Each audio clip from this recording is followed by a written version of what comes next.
যোগ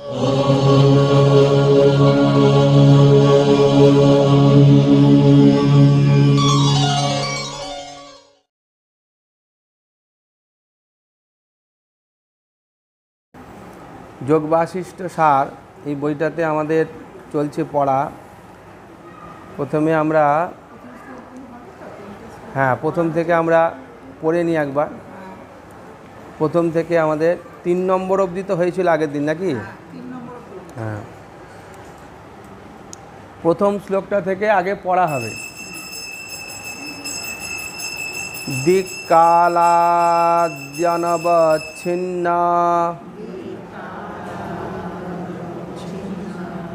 নন্ত চিন্মাত্রমূর্তয়ে স্বানুভূত্যেকমানায় নমঃ শান্তায় তেজসে অহং বদ্ধো বিমুক্তস্য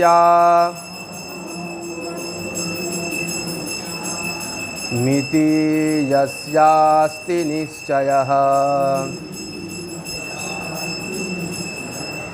নাত্যন্তমজ্ঞো নো তজ্জ্ঞ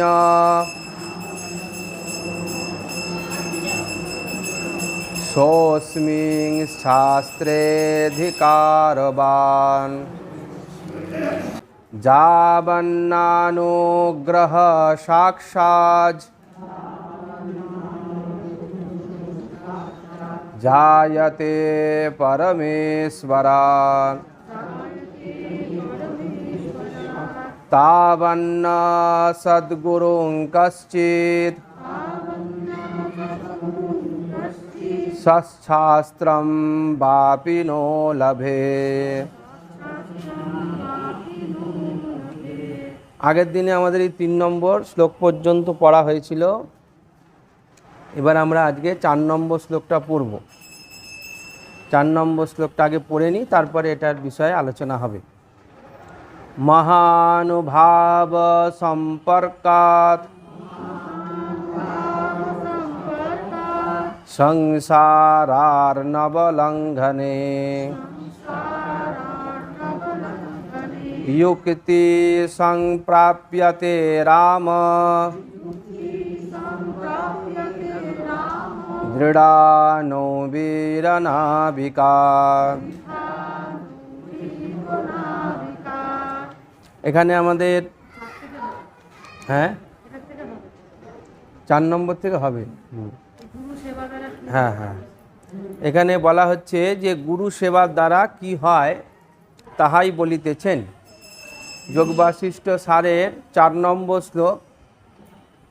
সেখানে বলছেন, কাকে বলছেন না রামকে বলা হচ্ছে। কে বলছেন না বশিষ্ঠদেব বলছেন। বশিষ্ঠদেব বলছেন কি যে হে রাম, সংসার অর্ণব লঙ্ঘনে, সংসারকে শাস্ত্রে আমাদের সমুদ্রের সঙ্গে তুলনা করা হয়েছে। সমুদ্র যেরকম বলা হয় অলঙ্ঘনীয়, তাকে লঙ্ঘন করা খুব দুরূহ ব্যাপার। তার কুল কিনারা কিছু পাওয়া যায় না। গঙ্গা যেমন এ প্রান্ত থেকে ও প্রান্ত দেখতে পাওয়া যাচ্ছে, কিন্তু সমুদ্রের একুলের পরে ওকুল দেখতেই পাওয়া যায় না। তাই কি করে সমুদ্রকে লঙ্ঘন করবার জন্য কি প্রয়োজন বলছেন যে নাবিকা দৃঢ়া নৌ ইবা, নাবিক প্রয়োজন আছে এবং নাবিকের দ্বারা চিহ্নিত নৌকারও প্রয়োজন আছে। শুধু নাবিকও হতে হবে এবং নাবিক যে নৌকার কথা বলবে, যেরকম নৌকার কথা বলবে সেই রকম নৌকাতেই আমাদের এই যাকে বলে সংসার পার হবার জন্য তাতে উঠতে হবে, অর্থাৎ সমুদ্র পার হবার জন্য। আমাদের ধরুন যদি এখন এই ছিপ নৌকো নিয়ে আপনি যান সমুদ্র পার করতে, সে কি পারা যাবে? আপনি কতটা পেরোবেন? যেমন ধরুন এখন আমাদের আগে দেখেছি আমাদের এখানে একটা নৌকা আমরা গঙ্গায় দেখতাম, মাছ ধরার নৌকা, ছোট নৌকা, ছড়ির বলে। তারপরে আগে দেখতাম পাড়া পার হতো, আমরা ছোট বয়সে দেখেছি হাতে টানা দাঁড় নৌকো, সেটা আবার সাইজ অনেক বড়। মাল বওয়ার যে নৌকো, সেই নৌকোয় মানুষ পার হতো। সেই নৌকের কাঠামো, তার লোক নেবার ক্ষমতা সবই বেশি। এখন তো আমরা দেখি আবার মোটর লাগানো স্টিমারের মতো। আবার সমুদ্রে যে সমস্ত বড় বড়, আমরা তাকে নৌকার বলি না, বলি জাহাজ বলি, সেই জাহাজ যায়, বড় বড় জাহাজ যায়, সেই জাহাজে করে নৌকো পেরোয় সবাই, মানে জাহাজে করে সমুদ্র পেরোয়। তো সেই জন্যে নাবিকা দৃঢ়া ইব নৌহু, মানে নাবিকও চাই এবং সেরকম দৃঢ় নৌকোও চাই সমুদ্র পেরোবার জন্য। সেই জন্যে মহানুভাব সম্পর্কাত যুক্তি সংপ্রাপ্যতে, অর্থাৎ মহানুভাবকে, মহানুভাব মানে এখানে মহানুভবের কথা বলা হয়েছে। মহানুভব মানে যাদের অনুভব শক্তি সম্পন্ন যারা, তারাই হচ্ছে মহা অনুভব, মহান অনুভবযুক্ত যারা। অর্থাৎ যাদের যে বিষয়ক জ্ঞান আমি তার থেকে চাইছি বা জানতে চাইছি, সে বিষয়ে তার অনুভব আছে। এইখানে শব্দটা মনে রাখতে হবে যে অনুভবযুক্ত। শাস্ত্র পড়া বা মুখস্থ করা বা যাকে বলে রেফারেন্সের জন্য অনেক শ্লোক বলে দেওয়া, এরম ধরনের এরা অনুভব, এটা হচ্ছে কি না শাস্ত্রজ্ঞ, শাস্ত্র জানে, এটাকে শাস্ত্রজ্ঞ হয়, শাস্ত্রের বিষয়ে তার জ্ঞান আছে। কিন্তু অনুভব সম্পন্ন যারা, তারাই একমাত্র সেটা বলতে পারবে। সেই অনুভব কীরকম, সেই রকম অনুভব যাদের, তাদের বলা হচ্ছে মহান অনুভব। অর্থাৎ সেই অনুভবটা সাধারণ অনুভব নয়। একবার সমুদ্র, সংসার রূপ সমুদ্রকে যদি পেরিয়ে ফেলা যায়, সংসারকে যদি অতিক্রম করা যায়, সেটা তো চারটিখানি কথা নয়। জন্ম জন্মা সংসার রূপ সমুদ্র বা সংসারকে অতিক্রম করলে কী লাভ হবে? বলছে জন্ম জন্মান্তরের থেকে জন্ম জন্মান্তর তার হয়ে গেল, মানে তার আর পুনর্জন্ম হবে না। সংসারকে অতিক্রম করা মানে, সংসার মানে কেবলমাত্র আমাদের এই জন্মের এই সংসার নয়, জন্ম জন্মান্তর ধরে আমরা যে সংসারের মধ্যে রয়েছি, যে সংসারের মধ্যে আমরা ব্যবহার করছি, সংসারের সঙ্গে আমরা আবার আসার স্বপ্ন নিয়ে বা আশা নিয়ে আমরা আবার মৃত্যুর কোলে ঢলে পড়ছি, কিন্তু পরে আবার ইচ্ছা আছে যে আবার যাব, আবার আসব, তাই তো, আবার আসিব ফিরে। আমাদের তো এটাই এক ইচ্ছা, যার জন্য যখন শরীর অসুস্থ হয়ে যায়, মৃত্যুকাল উপস্থিত হয়, সে বুঝতে পারে আর বেশি দিন বাঁচবো না, দেখবেন কাঁদতে শুরু করে। কেন কান্না? না ভোগ করাটা শেষ হলো না বলে কান্না। সে বলেও যায়, বলতেও থাকে, বাক শক্তি থাকলে বলতেও থাকে যে আমার এটা দেখে যাওয়া হলো না, তাই তো, আমার পুতির মুখ দেখে যাওয়া হলো না, আমার এইটা করে যাওয়া হলো না, তাই তো, আমার এইটা হলো না। ওই হলো না মানেই ওটা হতে হবে, আমার ইচ্ছে ছিল এটা হোক, কিন্তু হলো না। এই যে হলো না, তার মানে পুনর্জন্ম এইখানেই হয়ে গেল। আমাদের বালানন্দ মহারাজ ওই জন্যে বলেছিলেন যে একটা মানুষকে দেখলে বোঝা যায় তার মানে প্রারব্ধ কর্ম কি, মানে কি নিয়ে সে এসেছে আর কি নিয়ে সে পুনর্জন্ম, আগের জন্মে সে কী হবে, সে এই জন্মেই বোঝা যায়। আগের জন্মে কি ছিল আর আগামী জন্মে কি হবে, সে এই জন্মটা দেখলেই বোঝা যায়। 3 জন্ম, হ্যাঁ 3 জন্ম বোঝা যায়। সেই জন্যে একটা লোক যদি দেখবেন খুব পশুপ্রেমী হয়, হতে হতে মরে গেল, কুকুরের খাবার চিন্তা করতে করতে, বাড়িতে পুষেছে কুকুর, তার খাবার চিন্তা করতে করতে মরে গেল, তার মানে বুঝতে হবে সামনের জন্মে কুকুর হয়ে ওকে আসতে হবে, কুকুর হয়ে ওকে আসতে হবে। আমাদের এই ধরনের উদাহরণ আছে, যে জড় ভরতের উদাহরণ আছে না, যে রাজা ভরত সে হরিণকে শেষ চিন্তা করলো, সে হরিণটা কি করে বাঁচবে, আমি তো মরে যাচ্ছি, হরিণের কি হবে, এই কী হবে চিন্তা করলো, তো পরের জন্মে হরিণ হয়ে গেল।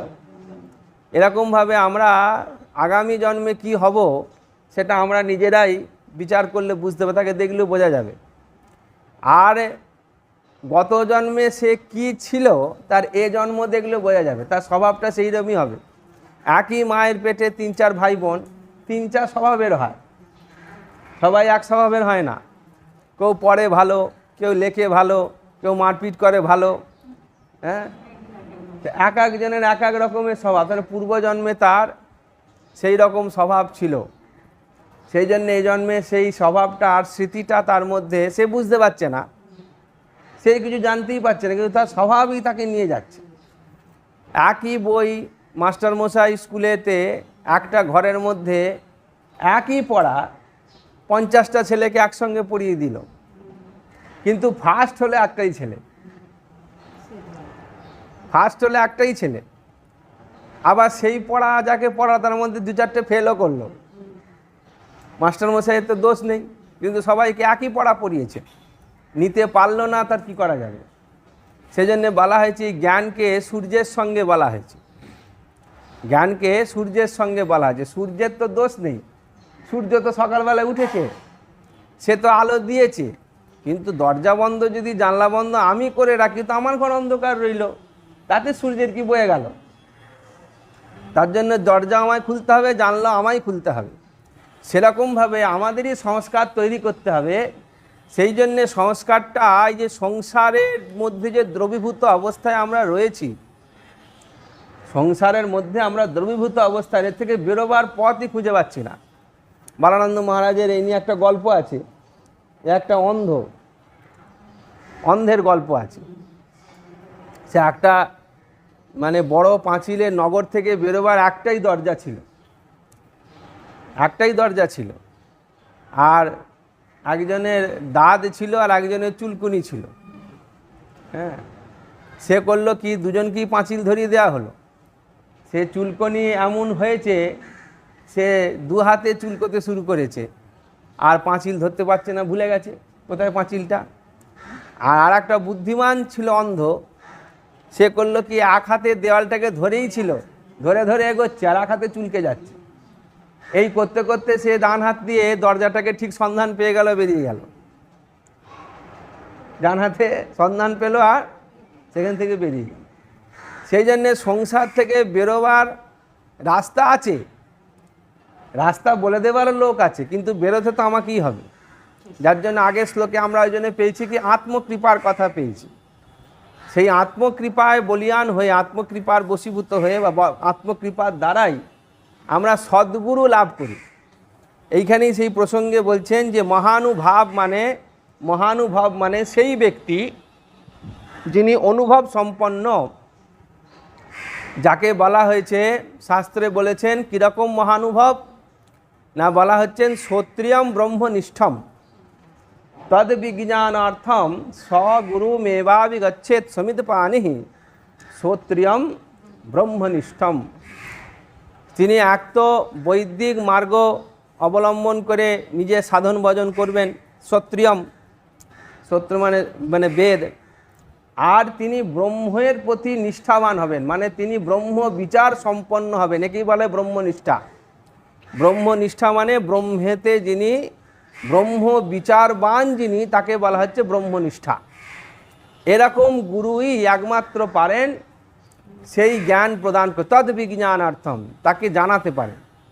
তো সেই জন্যে যেরকম এই শ্লোকের মধ্যে এটাই বলা হচ্ছে যে যেরকমভাবে রামকে বলছেন, হে রাম, যেরকম সমুদ্র পেরোবার জন্য একজন নাবিক তার দৃঢ় নৌকার প্রয়োজন হয়, নাহলে সমুদ্র পেরোনো যাবে না, সেরকমভাবেই সৎসঙ্গ মহানুভাবের সম্পর্কে যাওয়াটাও আমাদের সংসার পেরোতে হবে, তার দ্বারাই, তার উপদেশের দ্বারাই পেরোবে।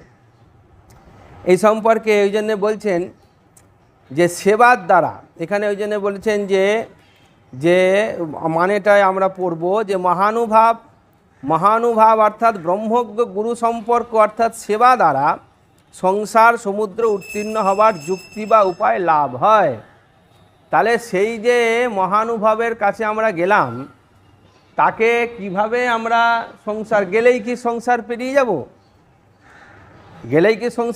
যাব? সেজন্য আগের দিন আমি বলছিলাম যে আমি জানতাম যে আমার গুরুদেব তিনি মুক্তি দিতে পারেন। আমি জানতাম যে আমার গুরুদেবকে যদি আমি বলতাম যে আমায় মুক্তি দিন, গুরুদেব কিন্তু দিতে পারতেন, কিন্তু আমি তো চাইলাম না। ওই জন্য বলছে ভগবানের কাছে যা চাইবে তাই পাওয়া যায়, একদম সত্যি কথা পাওয়া যায়। আমরা গুরুদেবের কাছে সংসারে শান্তি চেয়েছি, তাই কিছুটা পেয়েছি। আমরা চেয়েছি যে আমাদের ছেলে মেয়ের ভালো হোক, গুরুদেব আশীর্বাদ তাই করেছেন, তাই পেয়েছি। যাটা চেয়েছি সেটা পেয়েছি, কিন্তু মুক্তি চাইনি। এ সম্পর্কে আমরা ধ্রুবের উদাহরণও দিয়েছিলাম আগের দিনকে, যে ধ্রুব সে বলছে যে ভগবানের কাছে যখন দর্শন হয়েছে অত তপস্যা করার পরেও, তখন ধ্রুব বলছে যে আমি জানি আপনি মুক্তি দিতে পারেন। কত সুন্দর কথা, আমি জানি আপনি মুক্তি দিতে পারেন, সাক্ষাৎ নারায়ণ দাঁড়িয়ে আছেন, বললেই মুক্তি হয়ে যাবে। বলছে কিন্তু আমি চাইতে পারছি না। কি প্যাথেটিক অবস্থা, কি প্যাথেটিক অবস্থা, আমি চাইতে পারছি না। কেন? আমি একটা সংকল্প করে আপনার কাছে এসেছি। কি সংকল্প? না আমি রাজ সিংহাসনে বসবো, আমার এই সংকল্প ছিল, তা আমাকে ওইটাই দিন। সেরকমভাবে আমাদের সংসারকে পেরোবার জন্য ওই জন্য আগের শ্লোকেই ব্যাখ্যা করে দিয়ে বলা হয়েছে যে আত্মকৃপার কথা বলে দেওয়া হয়েছে। সেই ইচ্ছাটা আগে হতে হবে, মুমুক্ষু হতে হবে। মোক্ষমে ভূয়াৎ ইতি তীব্র ইচ্ছা। এই তীব্র যখন ইচ্ছা জাগবে তখন সেই মহানুভবের কাছে যাওয়া। তাহলে মহানুভবের কাছে যাব কি করে, গিয়েই বা করবো কি? সেই জন্যে গীতা এখানে লিখেছে দেখুন। ওই জন্যে গীতাতে ভগবান বলে দিয়েছেন, তদ্বৃদ্ধি প্রণিপাতে না পরিপ্রশ্নে না সেবয়া উপদেক্ষন্তি তে জ্ঞানম জ্ঞানিনঃ তৎপ্রদর্শিনা। চতুর্থ অধ্যায়ে 34 নম্বর শ্লোক। সেখানে ভগবান বলে দিয়েছেন যে তাকে জানবার জন্য তদ্বৃদ্ধি প্রণিপাতে না, প্রথমে গিয়েই জিজ্ঞেস করবে না, প্রথমে প্রণিপাতে না। প্রণিপাত মানে প্রকৃষ্ট রূপে নিজেকে সমর্পণ করাই হচ্ছে প্রণিপাত। সাষ্টাঙ্গ দণ্ডবৎ প্রণাম বলে, সাষ্টাঙ্গ প্রণাম। এই প্রণামের দ্বারা, মুহুর্মুহু তাকে প্রণামের দ্বারা, প্রণিপাতে না শুধুমাত্র একবার গিয়ে প্রণাম করলুম, সারা জীবনে একবার হয়ে গেল প্রণাম, তা নয়, মুহুর্মুহু। ওই জন্যে শাস্ত্র বলছে কি, যে গুরুকে প্রণাম কখন করতে হয়? বলে দর্শন করলেই প্রণাম করতে হয়। দিনে যদি 20 বার দর্শন হয় তাহলে 20 বার প্রণাম করতে হবে। একবার করে নিয়েছি আর হয়ে গেল তা বললে হবে না। গুরুকে যখনই দেখবে তখনই প্রণাম করতে হয়, এটা হচ্ছে নিয়ম, এটাই তার মহত্ব। সেই জন্যে তদ্বৃদ্ধি প্রণিপাতে না পরিপ্রশ্নে না, শুধু প্রশ্নে না বলেনি, বলা হয়েছে পরিপ্রশ্নে না। বারবার প্রশ্ন করতে হবে, একের পর এক প্রশ্ন করতে হবে। এইখানে মহারাজ খুব সুন্দর একটা গাইডলাইন দিয়েছিলেন যে পরিপ্রশ্ন না, প্রশ্ন মানে যা তা প্রশ্ন করে যাবে তা না। তুমি একটা বিষয় স্থির করো, তুমি একটা বিষয় স্থির করো। যেমন আমাদের যখন আমরা স্কুলে পড়েছি, অঙ্কের ক্লাস, বিজ্ঞানের ক্লাস, সাহিত্যের ক্লাস, ইংরেজির ক্লাস, আলাদা আলাদা ক্লাস ছিল। তো আমি যদি ইংরেজির মাস্টারের কাছে গিয়ে যদি বাংলার প্রশ্ন করি, তাহলে মাস্টারমশাই কী বলবে? বিজ্ঞানের মাস্টারমশাইয়ের কাছে গিয়ে যদি আমি ইংরেজির প্রশ্ন করি, সে কী বলবে? বলে ওই মাস্টারমশাইকে বলবে, আমাকে নয়। সেই জন্যে গুরুর কাজটা কি আগে বুঝতে হবে। গুরু কেন গুরুকরণ করেছি? গুরুকরণ করবার সময়তেই সেখানে প্রথমেই বলে দেওয়া হয়েছে কেন তুমি গুরু করছ।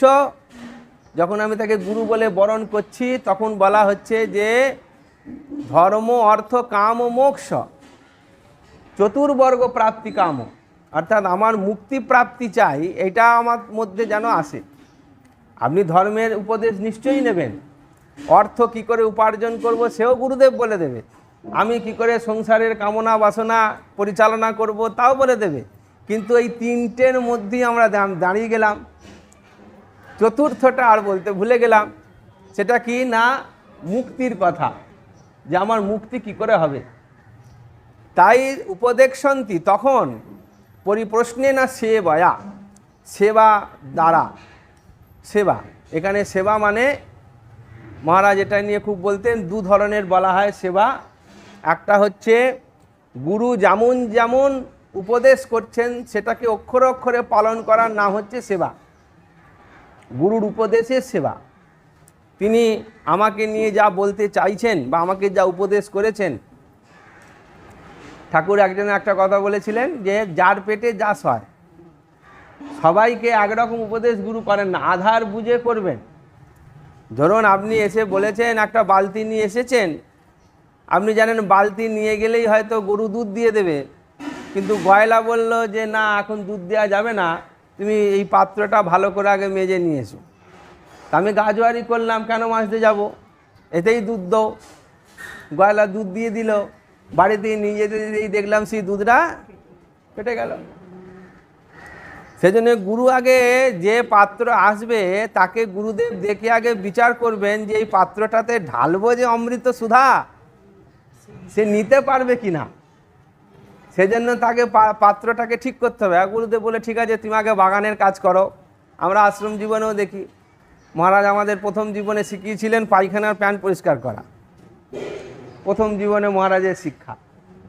নিজে দেখি ভোরবেলায় উনি গিয়ে পায়খানা, উনি নিজে পায়খানা পরিষ্কার করতেন, মানে নিজেরটাও করতেন পাবলিকেরটাও করতেন ভোরবেলা চান করবার আগে, আমরা দেখেছি, মানে আপনারা বুঝুন। তো পায়খানার প্যান্ট পরিষ্কার করছেন, আমি গেছি, আমায় দেখে বলো তুমি এসে গেছো, আচ্ছা তাহলে জলটা ঢেলে দাও।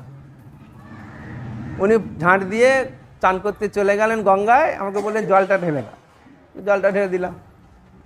তারপরের দিন বললো ওটা একটু নোংরা হয়েছে, তাহলে তুমি ওটা ভালো করে কালকে একটু চান করার আগে পরিষ্কার করে দিও। ওইটা নিয়ে আমাকে 10 বার জিজ্ঞাসা করছেন তুমি ওটা পরিষ্কার করেছিলে।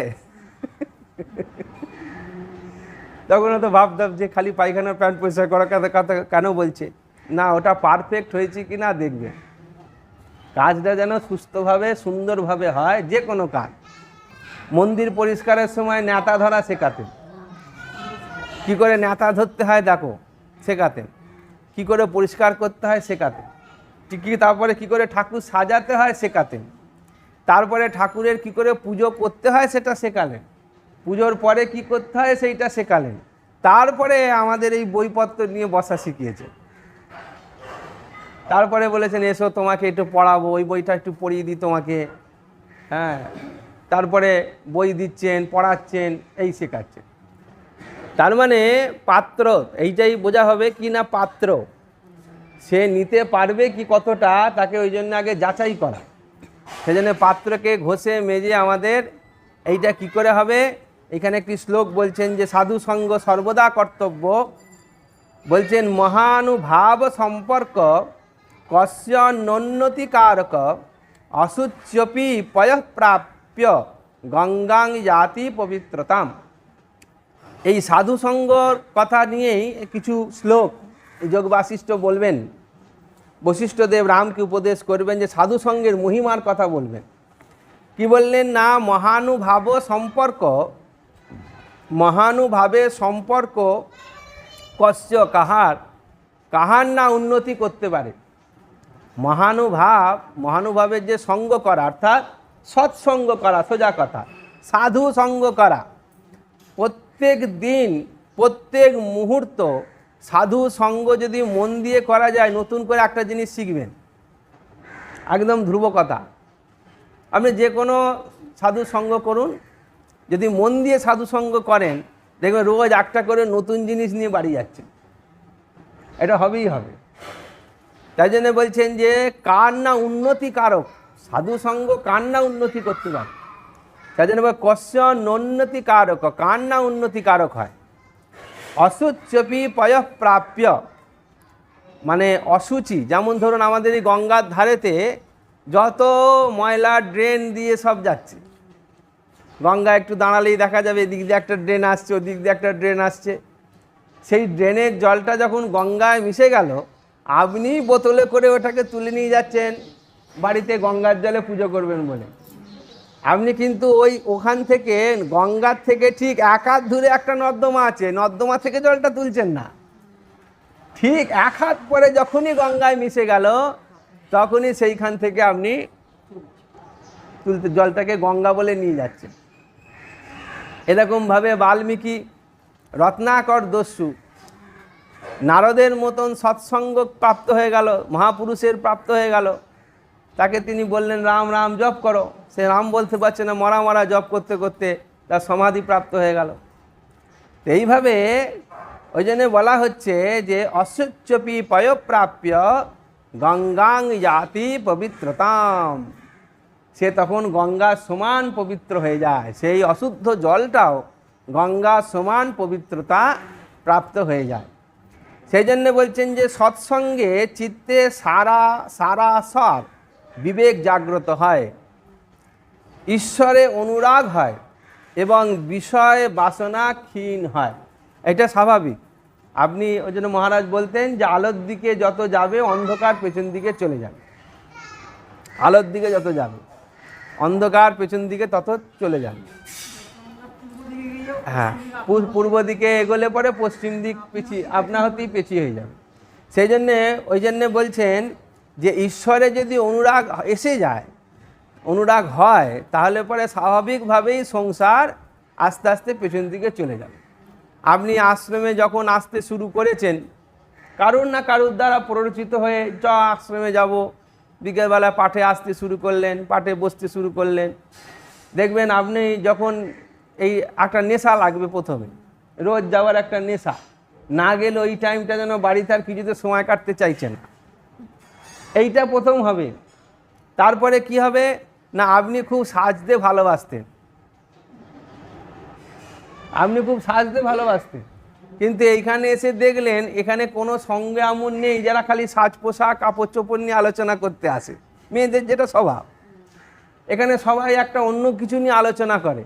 আপনি বাড়ি গেলেও দেখবেন বিয়ে বাড়ি যেতে আপনার কিরম কিরম লাগছে, যে কেন আপনি আগে যেরম যেতেন সেরকম আর সাজতেই পাচ্ছেন না। আর না আয়নার সামনে দাঁড়াচ্ছেন, গয়নাগাটিও বার করছেন, প্রত্যেকবার গয়নাটা পরছেন, কিন্তু দেখছেন বেমানান লাগছে। আগের মতন অত তো আমাকে এই গয়না পরে আর সুন্দর লাগছে না, বেমানান লাগছে। কিছুদিন পরে বাড়ি অন্যান্য বউ বা মেয়ে থাকলে মানে তুই এটা পর, আর আমার ভালো লাগছে না। এই তখন না ভালো লাগা একটা এসে যাবে। কেন হলো, কী জন্য নিজেই জানতে পারছেন না। তারপরে কিছুদিন পরে এর বাড়ি তার বাড়ি খাবার যে শখ, সেটাও চলে যাবে।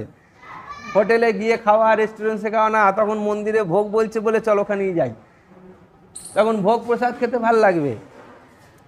এগুলো স্বাভাবিক হয়ে যাবে। এগুলোর জন্য কেউ আপনাকে প্রেসারও করবে না, আর কেউ আপনাকে বলবেও না যে এটা কেন করছো না, এও বলবে না। এগুলো স্বাভাবিকভাবে, কেন না আপনি ওই নিত্য আশ্রমে আসার অভ্যাসটা রেখেছেন এইটাই।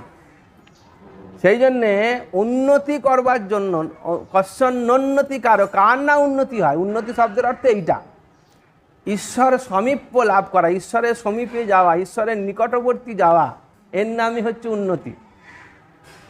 সেই জন্যে বললেন যে আর কি, আর একটা বিষয় বলছেন যে বোধিত হইয়াও অথবা বিস্মৃতিবশত যদি সম্যক তত্ত্ব অবধারণ করতে অসমর্থ, তাহার জন্য সাধু সঙ্গ বিহিত।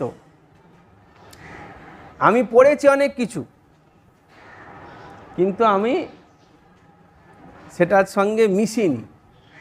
পড়েছি অনেক, আমরা বড় বড় বেদান্তের পণ্ডিতকেও দেখেছি ছেলেপুলে নিয়ে সংসার, অথবা তাদের দেখেছি পুজো পাঠ করতে গিয়ে চালকলার উপর নজর, দক্ষিণের ওপর নজর, অথচ তিনি বেদান্ত তীর্থ, এরকম পণ্ডিতও দেখেছি। পড়েছেন, জিনিসটা পড়েছেন, জিনিসটা জেনেছেন, কিন্তু জিনিসটাকে ডাইলিউট করতে পারেননি, হজম করতে পারেননি।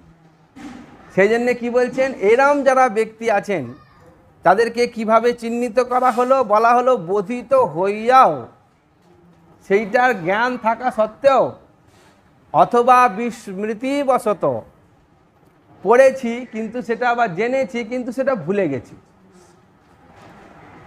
সেটা ভুলে গেছি।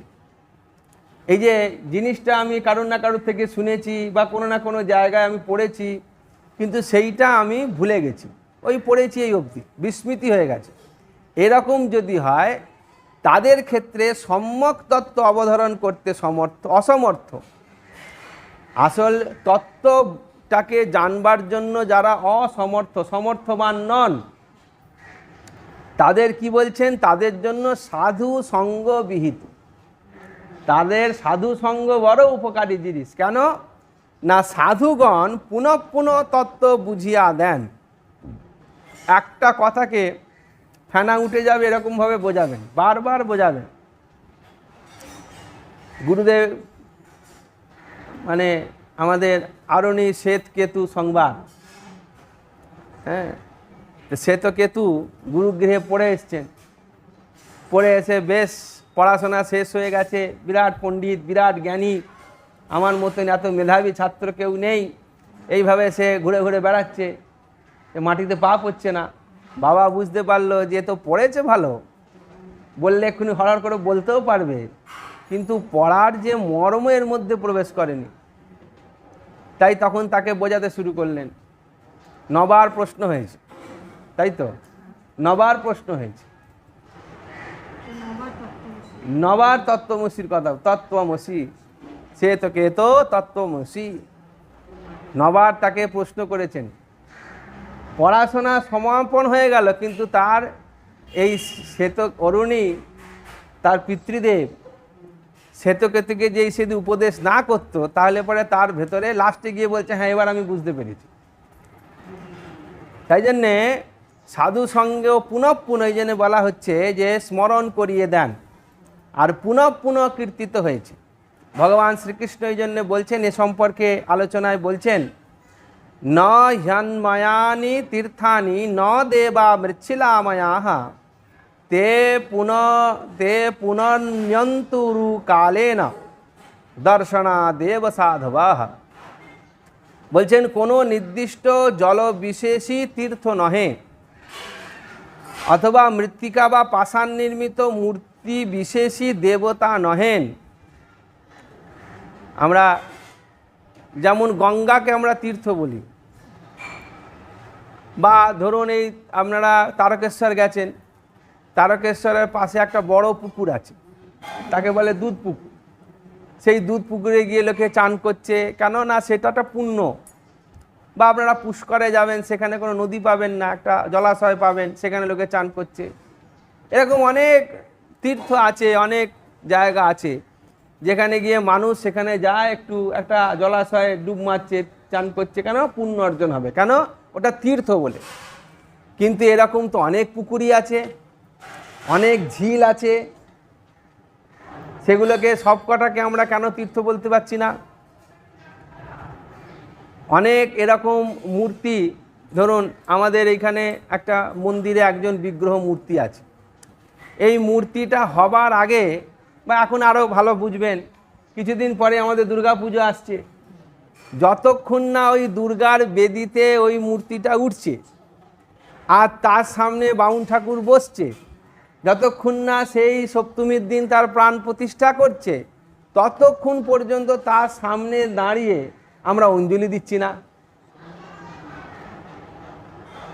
এখন তো ওই রকম সাজিয়ে গুজিয়ে একই তো মূর্তি, আপনি পোটোপাড়ায় গেলে পরে দেখবেন গায়ে গায়ে সব লাগানো রয়েছে, আর হচ্ছে এর কত দাম, তার কত দাম, দাম দস্তু সব করছি, টানা হিজড়া করে তাকে টেনে টেনে বারও করছি।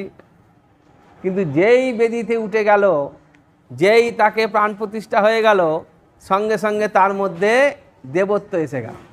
সেই জন্য এখানে বলছেন যে দীর্ঘকাল সেবিত হইলে তাহারা পুরুষকে পবিত্র করিয়া থাকেন। ওই দীর্ঘকাল সেবার দ্বারা বা পুজোর দ্বারাই তার মধ্যে দেবত্বের প্রতিষ্ঠা হয়। আমাদের বলা হয় একটা মূর্তি যদি 12 বছর সেবা হয়, তাহলে সেই মূর্তিটার মধ্যে আমরা জাগ্রত মূর্তি বলে দেয়, মানে সেতে মূর্তির মধ্যে অনেক তেজ পুঞ্জ এসে যায়। আমরা বাবা তারকনাথের মন্দিরে যাই, একটা তো ছোট্ট পাথর, একটা পাথর তাকে হাত দিয়ে ধরা যায়, এরকম একটা পাথরের টানে লক্ষ লক্ষ লোক জল নিয়ে ছুটছে, কি করে সম্ভব? কেদারনাথ যাচ্ছে, বদ্রীনাথ যাচ্ছে, কি করে সম্ভব? কারণ সেটা তীর্থের মর্যাদা প্রাপ্ত হয়েছে বলে। সেই রকমভাবে বলা হলো যে সাধুগণের দর্শন কিন্তু তৎকালেই শুদ্ধির হেতু হইয়া থাকে।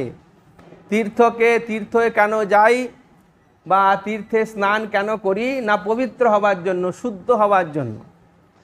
আমরা বলিও মন্ত্রেতে যে গঙ্গে চ যমুনে চৈব গোদাবরী সরস্বতী নর্মদে সিন্ধু কাবেরী জলেস্মিন সন্নিধিং কুরু।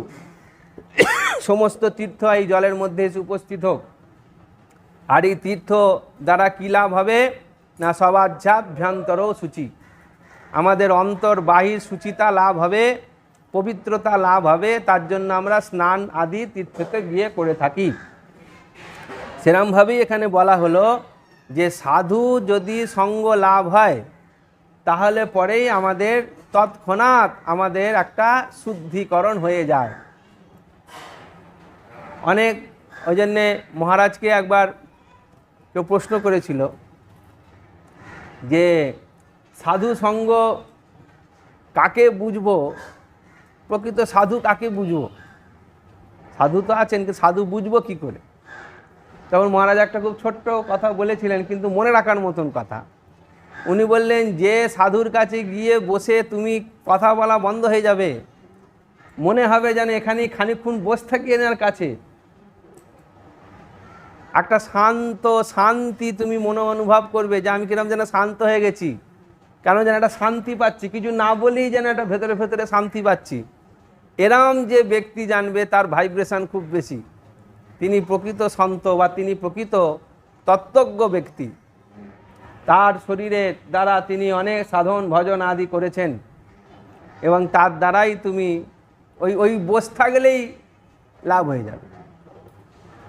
আলাদা করে তাকে কিছু বলে যাচাই করার প্রয়োজন নেই, কিন্তু বসে থাকলেই কীরকম যেন তোমার ভেতরটা একটা শান্তি অনুভব হচ্ছে, তখনই বুঝবে যে এই ব্যক্তি হচ্ছে প্রকৃত সন্ত।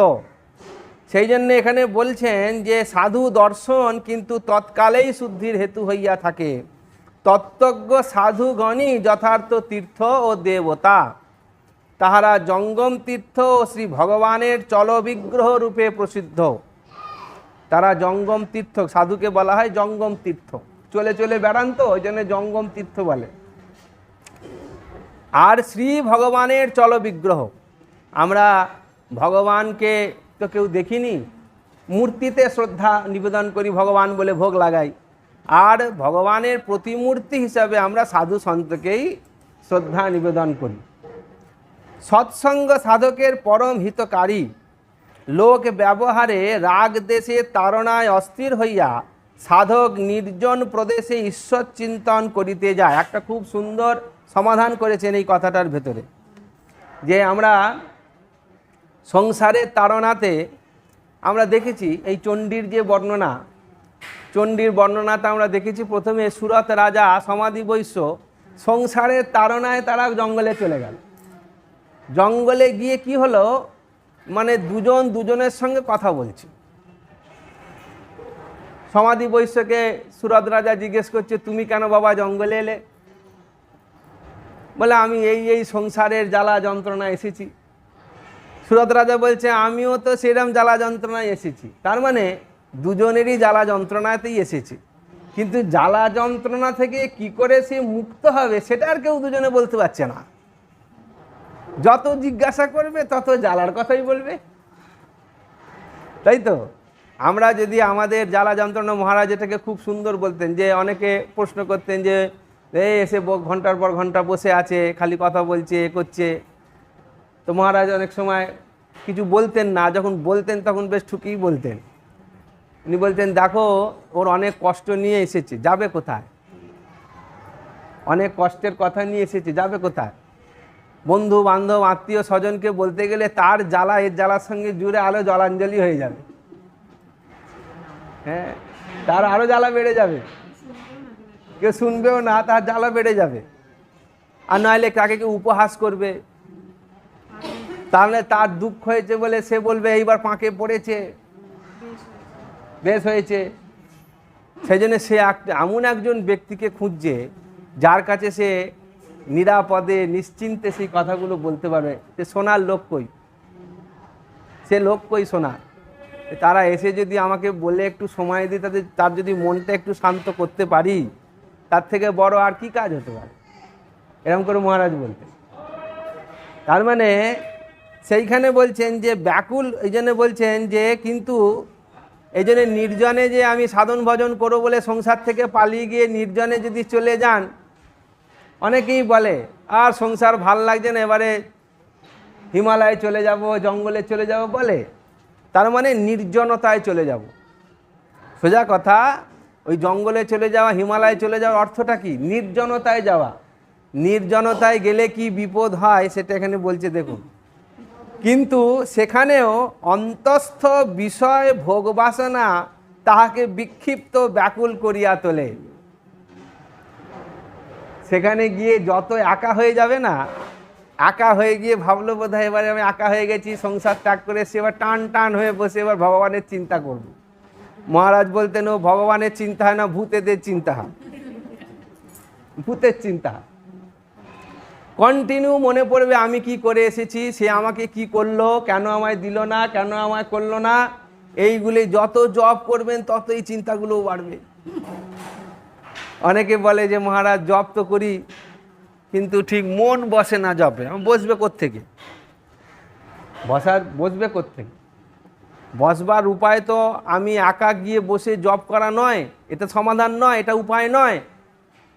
সেজন্য এখানে বলছেন কি, যে সেই জন্য নির্জন বাস প্রথম অবস্থায় বিপরীত ফল উৎপন্ন করিয়া থাকে। নির্জন বাস বিপরীত ফল উৎপন্ন করবে। ভোগ বাসনা ক্ষীণ না হইলে নির্জন ওইসব চিন্তা সাধককে অধিক কষ্ট দেয় ও তাহাকে অধিক বহির্মুখ করিয়া তোলে। চরম দুঃখে চলে যাবে তারা, পরিণতি ভয়ঙ্কর। ধরুন আপনারাও বাড়িতে সংসার করেন, জানেন, রাগ করে ভাত খেলো না, রাগ করলো ওর আর ভাত খেলো না, কি ও জ্বালা বলুন তো তাকে নিয়ে। আপনি বারবার বলছেন খেয়ে নাও খেয়ে নাও, সে খাবে না, যত বলেন তত রাগ দেখায়। লাস্টে কি হয়? লাস্টে বাধ্য হয়ে আপনাকে শুয়ে পড়তে হয়, লাস্টে বাধ্য হয়ে আপনাকে শুয়ে পড়তে হয়। তারপরে ঘুমের নাটক করতে হয়। কেন? আপনি যদি ঘুমিয়ে না পড়েন তাহলে ফ্রিজ খুলে খাবার খাবে না। একদম ঠিক কথা না? তাহলে রাগ দেখিয়ে সোজা করে খেলো না, লাস্টে চুরি করে খাচ্ছে। তাহলে নির্জনতায় কি ফল দেখুন।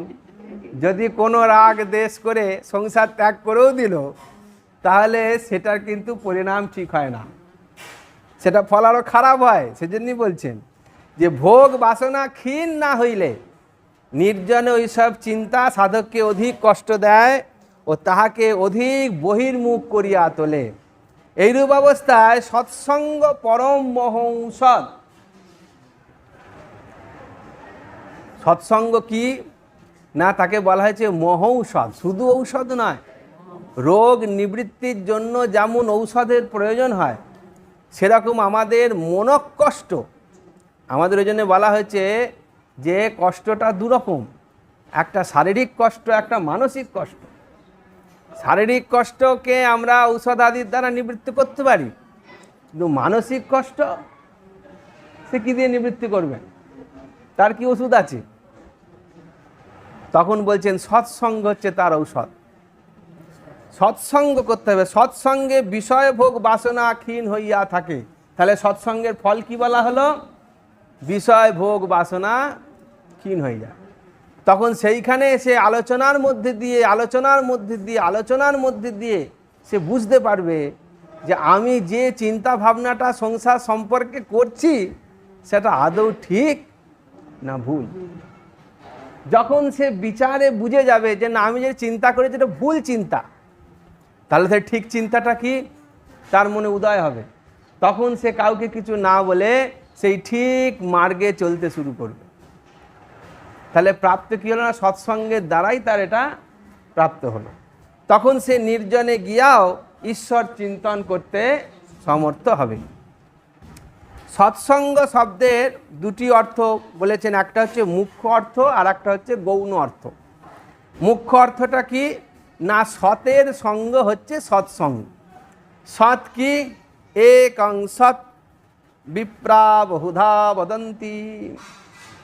সেই একই সৎ বর্তমান আছে, একই সত্য বর্তমান আছে, যা তিন কালে তার ক্ষয় নেই, বয় নেই, পরিবর্তন নেই, এমন যে সৎ অর্থাৎ ব্রহ্ম, তার সঙ্গ লাভ করাই হচ্ছে সৎসঙ্গ। অর্থাৎ নিত্য ব্রহ্ম সাক্ষাৎকারের মধ্যে থাকাই হচ্ছে সৎসঙ্গ। এটা হচ্ছে মুখ্য অর্থ। যার জন্য এখানে বলছেন এক্ষণের জন্যই বৃত্তিতে স্থিত হইলে সর্ব অবিদ্যা ও সংসার বন্ধন বিনাশ হয়ে যায়। শুধু সবসময় থাকা নয়, যদি কোনো এক সময়ও কখনো জীবনের কোনো সময় কোনো প্রান্তে গিয়ে যদি এই ধরনের সৎসঙ্গ অর্থাৎ ব্রহ্ম সাক্ষাৎকার হয়ে যায়, ব্রহ্মের সঙ্গে সঙ্গ হয়ে যায়, সতের সঙ্গে সঙ্গ হয়ে যায়, তাহলে তার তো অবিদ্যা নাশ হয়ে গেল। আর অবিদ্যা নাশ যদি হয়ে যায় তাহলে তার চিরকালের মতোই সংসার বন্ধন নাশ হয়ে যাবে। যার জন্যে একটি শ্লোক আমাদের তুলেছেন আদিগুরু শঙ্করাচার্যের রচনা, ক্ষণমিহ সজ্জন সঙ্গতিরেকা ভবতি ভবার নব তরণে নৌকা। ভজ গোবিন্দম, মহমুদ ঘরে আছে। ক্ষণমিহ, যদি ক্ষণকালের জন্য, সজ্জন সঙ্গতিরেকা, সজ্জন ব্যক্তির যদি সঙ্গ লাভ হয় ক্ষণকালের জন্য, তাহলে কি হবে? ভবার নবতরণে নৌকা ভবতি, এই ভবরূপ অর্থাৎ সংসার রূপ যে সমুদ্র, তাকে সেই নৌকার মতন পেরিয়ে তাকে উত্তীর্ণ হতে পারে। নৌকার ওপর যেরকম বসে সমুদ্র উত্তীর্ণ হয়, তেমনভাবে সেই সংসার ভবসাগর সংসারকে পেরিয়ে গিয়ে তার থেকে সে মুক্তি প্রাপ্ত হতে পারে। এই হচ্ছে মুখ্য অর্থ।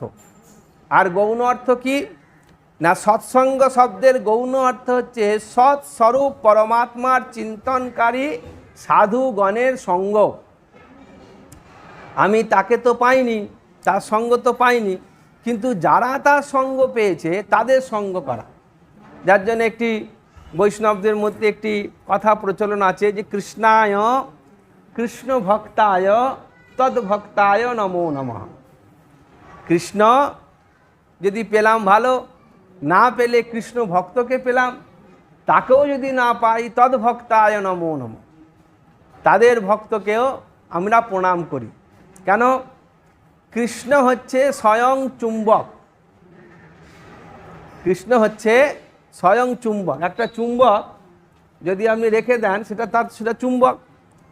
কৃষ্ণ ভক্তকে না ওই লোহাগুলো ছুটে গিয়ে একদম চুম্বকের গায়ে লেগে গেল।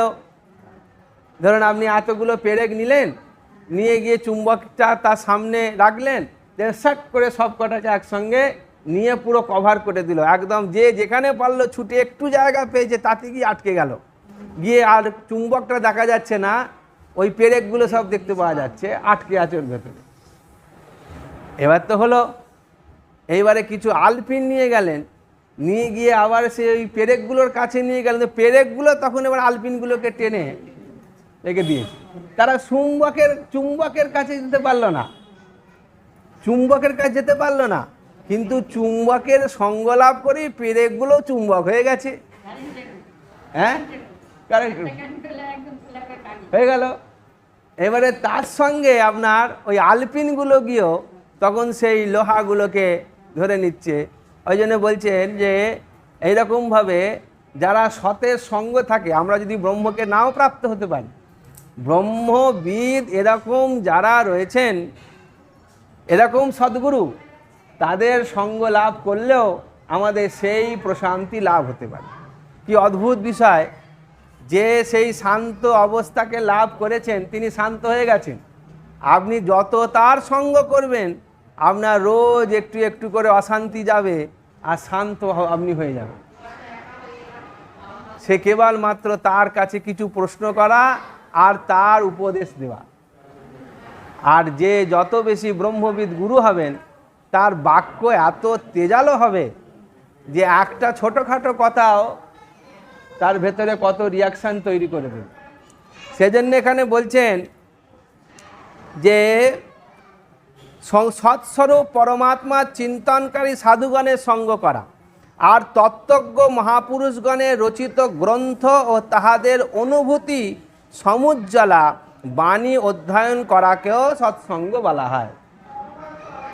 আপনি যতক্ষণ আশ্রমে এলেন, যতক্ষণ আপনি আপনার যে যার গুরু জায়গায় গুরুর সঙ্গে গুরু সঙ্গ করলেন, কিন্তু তা হলেও আপনি দেখবেন গুরু সঙ্গ করলেন, সৎসঙ্গ করলেন, কিন্তু তাতেও আপনার হয়ে গেল খানিকক্ষণ সঙ্গ, বাড়ি গেলেন। বাড়ি গিয়ে তাহলে কি করবেন? মহারাজ যার জন্য খুব বলতেন পড়াশোনা করতে, যে যেটা এখানে পড়া হলো সেইটা এইখানে বইটাকে বন্ধ করে আবার সামনের সপ্তাহে গিয়ে খুলবে, তাহলে পরে হবে না। এই জন্য শতরূপাও বলে মাঝে মাঝে, আগে মহারাজই ক্লাস যখন নিতেন আগের দিন সবকে ফোন করতেন, ওকেও ফোন করতেন, কী গো পড়েছো, যেটা পড়া হয়েছে সেটাও পড়েছো কি না। আর মহারাজ এটাও বলতেন যেটা পড়া হবে সেটা আমার খাটের কাছে গিয়ে বলে আসতেন। তাহলে আগের দিনে কত নম্বর শ্লোক হয়েছিল, আমি বললাম এত নম্বর হয়েছিল। বলে তাহলে কালকে তাহলে এই শ্লোকটা হবে, তাই তো? আমি বললাম হ্যাঁ মহারাজ এই শ্লোকটা হবে। বলে তাহলে ওই শ্লোকটা একবার পড়ে নিয়ে যেও।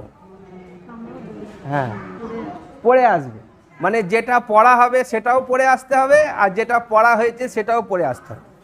অর্থাৎ তুমি যে সামনে এসে বসবে সেখানে তোমার কিন্তু একটা জিজ্ঞাসা নিয়ে আসবে। কি জিজ্ঞাসা? যেটা পড়েছো সেটা হয় বুঝেছো, নইলে বোঝনি। আর যেটা আমি এখন পড়াবো সেটা কি পড়াবো সেটা সম্পর্কে একটা ভাষা চিন্তা নিয়ে আসবে। এইগুলোকে তখন উনি করতেন কি, কানেক্ট করে দিতেন। আর উনি পড়াতেন তো খুব ভালো, মানে আগের পড়া টেনে, আগের দিন কি হয়েছে তাকে টেনে আবার নতুন পড়াকে তার সঙ্গে মিলিয়ে একটা সুন্দর করে বোঝাতেন। সেই জন্যে ওই জন্যে বলছেন যে অনুভূতি সমুজ্জ্বলা বাণী অধ্যয়ন করাকেও সৎসঙ্গ বলে, কারণ এই বাণীর মাধ্যমে সদ্রূপ পরমাত্মার সহিতই সাধকের সংযোগ ঘটিয়া থাকে। বিষয়টা কি? বিষয়টা সেই জায়গায় যুক্ত হওয়া। যুক্ত আসিত মৎপরাহা, গীতায় ভগবান বলছেন যে যুক্ত হতে হবে, যেন তেন প্রকারেণ যুক্ত হতে হবে। ঠাকুর বলেছেন যেন তেন প্রকারেণ বুড়ি ছুঁতে হবে, বুড়ি ছোঁয়ার কথা বলে।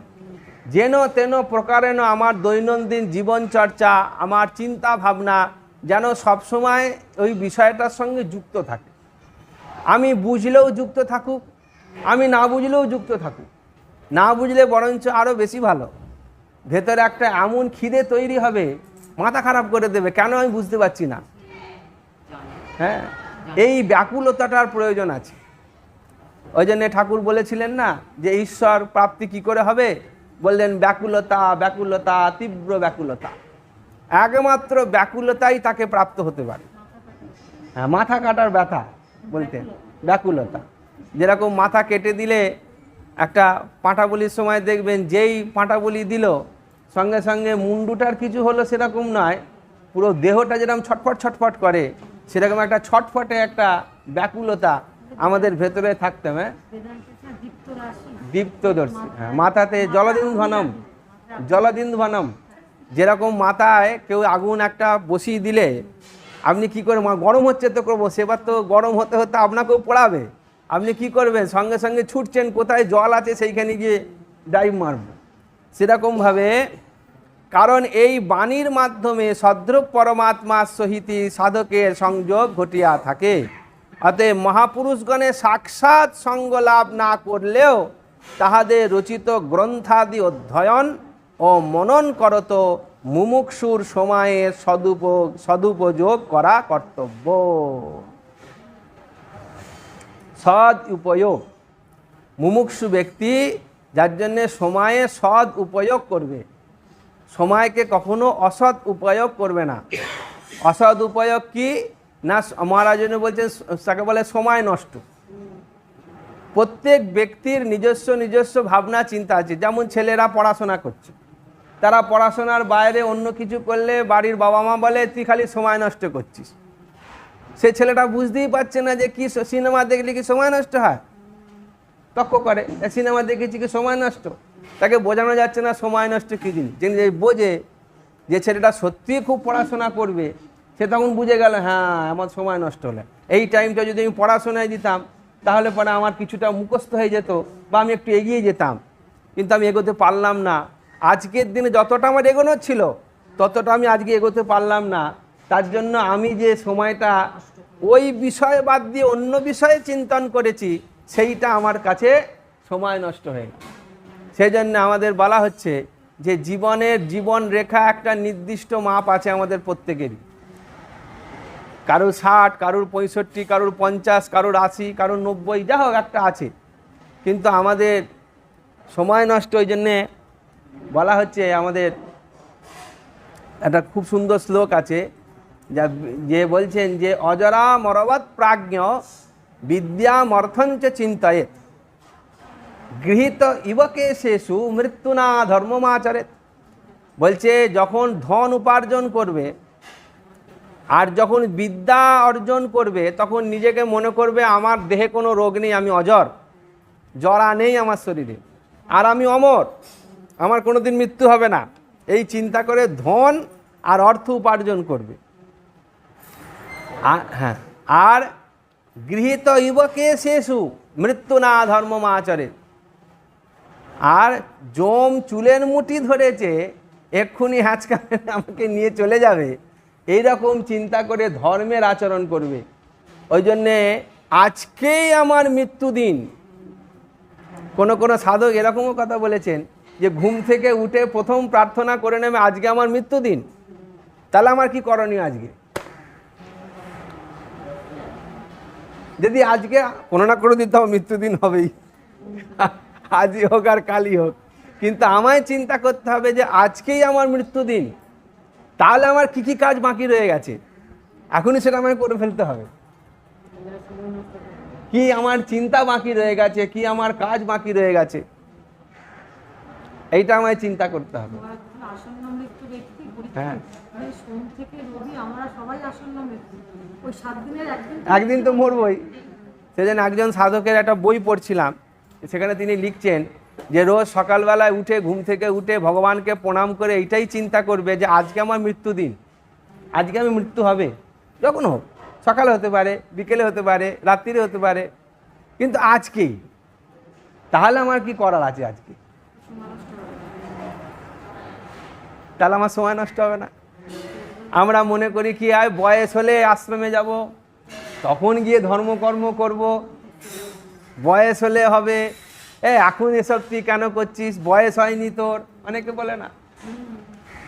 ওই জন্য একটা এই বাচ্চা ছেলে এখন খুব পপুলার হয়েছে, ইস্কনের ভক্ত, একটা বাচ্চা 4 বছর না 5 বছর বয়স, খুব কটকটে কথা বলে, খুব কটকটে কথা বলে। হ্যাঁ হ্যাঁ, সেই জন্যে ওখানে বলছে এত কটকটে কথা, সে কত গীতা শ্লোক মুখস্থ করে ফেলেছে। সেই জন্যে আসন্ন মৃত্যু আমাদের উপস্থিত, সেই চিন্তা করে সৎসঙ্গ করা উচিত, এটাই বলছে। আজকে অবধি থাক।